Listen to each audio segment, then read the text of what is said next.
Hello welcome back guys to our YouTube channel. आज की video हम डिस्कस करेंगे स्टालिन इंडिया फ्लोरोकेमिकल लिमिटेड के बारे में। और वीडियो में जाने से पहले मैं आपको बता दूंगा कि ये आईपीओ में आप लॉन्ग टर्म जा सकते हैं या फिर सिर्फ और सिर्फ लिस्टिंग गेन के लिए अप्लाई कर सकते हैं। ठीक है, कि आपने लिस्टिंग गेन के लिए अप्लाई करना है या नहीं। ठीक है, चलिए जानते हैं। आप सबको पता है कि 90% जो हम आईपीओ लगाते हैं, रिटेल इन्वेस्टर आईपीओ लगाता है, वो बेस्ड ऑन होते हैं जो जीएमपी को देख के आईपीओ लगाता है कि उसका जीएमपी, अगर जीएमपी अच्छा चला है तो हमें आईपीओ को सब्सक्राइब करना चाहिए फॉर ए लिस्टिंग गेन। जैसा कि इसका आईपीओ चल रहा है 44% पे, यानी ऑलमोस्ट हमें 6 से 7 हजार पर लोड का इसमें लिस्टिंग गेन देखने को मिल सकता है। ठीक है, जो कल 53% था आज 44% हो गया। और इसने अपने जीएमपी ने जो शार्प जंप मारा ना पिछले 2 दिन में, यानी ऑलमोस्ट 100% का जंप मारा।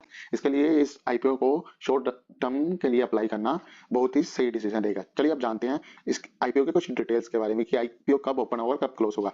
आज की डेट यानी 16 जनवरी को आईपीओ ओपन हो चुका है, क्लोज होगा मंडे को यानी 20 जनवरी को। उसके बाद जो अलॉटमेंट आएगी 21 को आएगी, रिफंड आएगा 22 को, आपके डिमांड में शेयर आ जाएंगे 22 को, और लिस्टिंग होगी 23 को। और लिस्टिंग से पहले यानी आईपीओ लगाते टाइम एक चीज का ध्यान रखना कि आपको जो भी मैंडेट है ना 5 पीएम से पहले उसकी पेमेंट करनी है। जो यूपीआई मैंडेट आपको यूपीआई ऐप के थ्रू आता है, जो भी यूपीआई के थ्रू आप अपने आईपीओ को अप्लाई करते हैं उनके लिए है ये कि आपको पेमेंट उसकी 5 बजे से पहले करनी है। चलिए अब आगे बढ़ते हैं कि लोड कितने का और बेस प्राइस क्या है। 90 रुपए इसका शेयर का बेस प्राइस है।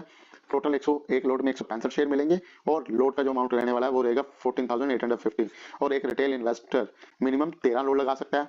जो स्मॉल एचएनई है वो मिनिमम 14 लोड से लेकर 67 लोड तक लगा सकते हैं। ठीक है, और जो हाई नेटवर्थ इंडिविजुअल है वो मिनिमम उनकी जो अप्लाई करने के लिए अमाउंट है वो 10 लाख है, यानी मिनिमम 68 लगा सकते हैं और हायर देन व्हाटएवर।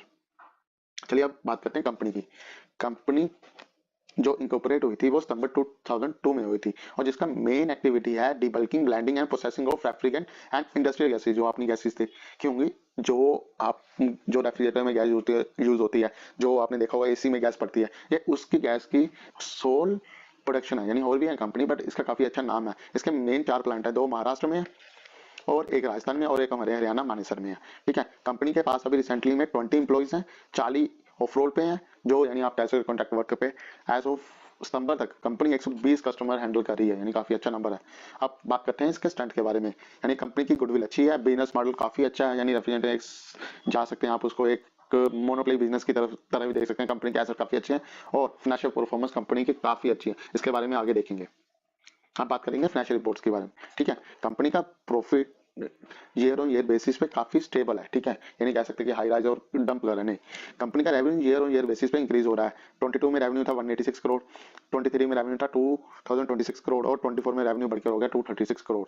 और सितंबर तक यानी जो 6 मंथ के स्टेटमेंट उसमें रेवेन्यू हो गया 141 करोड़।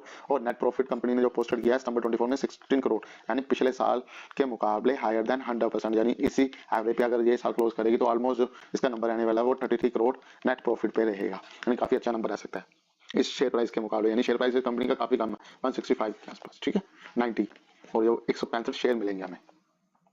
अब बात करेंगे केपीआई के बारे में, की परफॉर्मेंस इंडिकेटर। कंपनी के आरओई रिटर्न ऑन अर्निंग 13% की काफी अच्छी है, रिटर्न ऑन कैपिटल एम्प्लॉयड है 14% की, EBITDA का मार्जिन है 12% ऑलमोस्ट, प्रॉफिट आफ्टर टैक्स है 7%, 6.26%, कैपिटल रेशियो 0.55 टाइम्स और ईपीएस है जो 2.4। ईपीएस और पीआई रेशियो जो मैं आगे इसके बारे में आपको प्री आईपीओ और पोस्ट आईपीओ के बेसिस पे बताऊंगा। और रिटर्न ऑन नेट वर्थ है 13% और नेट एसेट की वैल्यू जो 19 रुपए पर शेयर के हिसाब से। ठीक है, अब ईपीएस प्री आईपीओ था 2.4 रुपीज। ठीक है, और पोस्ट आईपीओ हो जाएगा 4.18। ठीक है, कंपनी ने अपने कुछ शेयर टेक कर दिया और फ्रेश इशू लेकर आए हैं।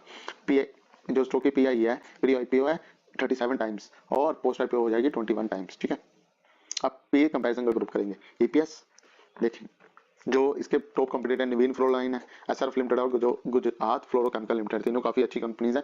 इसके साथ इसका जो पीर कंपैरिजन रहेगा। चलिए अब बात करते हैं जो, यानी अब मैं इंडस्ट्री पीआई की बात करूं तो इसकी पीआई इंडस्ट्री 70 है और जबकि इसकी जो स्टालिन की पीआई रहेगी वो रहेगी ऑलमोस्ट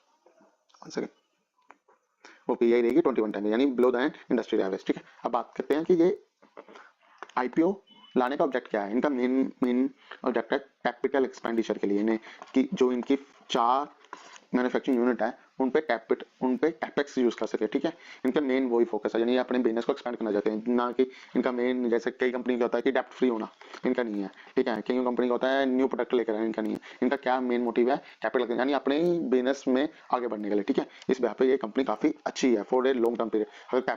अगर आप इस कंपनी में इन्वेस्ट करते हैं फॉर लिस्टिंग है तो आप लिस्टिंग लेके भी निकल सकते हो, पर अगर आप लॉन्ग टर्म में जाना चाहोगे तो ये कंपनी काफी अच्छी है। ठीक है, आज की वीडियो के लिए इतना ही। Thanks for watching.